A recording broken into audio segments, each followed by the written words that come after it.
And I sit here, look out the window a lot. Most of the time I'm just trying to clear my head. I think too much already. 28-year-old Rikki Hours spends her days hoping to be on the other side of this window. I just want to be in the grass. I miss the grass. From inside her cell at the Beaver County Jail. I have a lot of time to think. About how she got here. In the past 2 years, this is my 4th time in jail. Rikki vaguely remembers what happened at this apartment in Ambridge back on February 2nd. Honestly, the only thing I remember is I was in the bathroom and I used, and then I woke up and the cops are surrounding me. Rikki had overdosed on heroin. Police found her lying on top of her 4-month-old son, Xavier. He was on the bed with me or something. I don't know how I got to, I really don't know how I got to the bed, but I did. Police revived Rikki with Narcan and arrested her. Xavier ended up in foster care. Rikki also has 2 older sons, ages 6 and 9, from a previous relationship. I miss them so much. I remember that day. Their father has custody, and Rikki hasn't seen them in 2 years.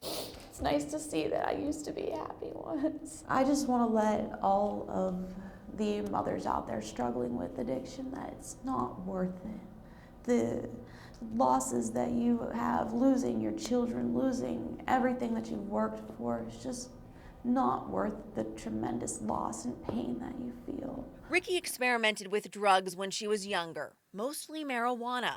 But when she turned 18, she started using heroin, then cocaine. And I went to rehab once, and I was clean for 8 years after that. Eventually, she relapsed repeatedly. I've come to realize that now, whenever things start getting too stressful, when I'm not able to cope, that's when I relapse. Rikki's hoping this time around is different. Just let go and let God.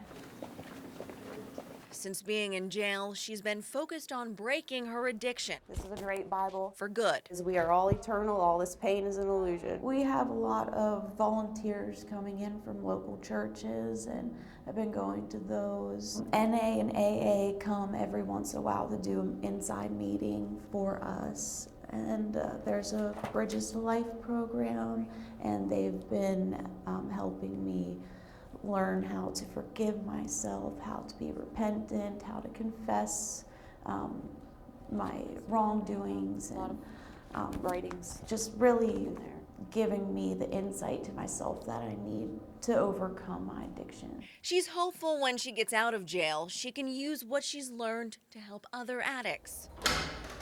They have the option for whenever the inmates get out, they can do an outside program as well. I'd really like to join in on that and volunteer and be on the other side of it, and maybe I can help somebody like me to realize something within themselves, because it's helped me realize a lot. Through all of it, one of Rikki's biggest regrets is the pain she's caused her family. Have you talked to your family at all since this recent incident? My mom just started talking to me again.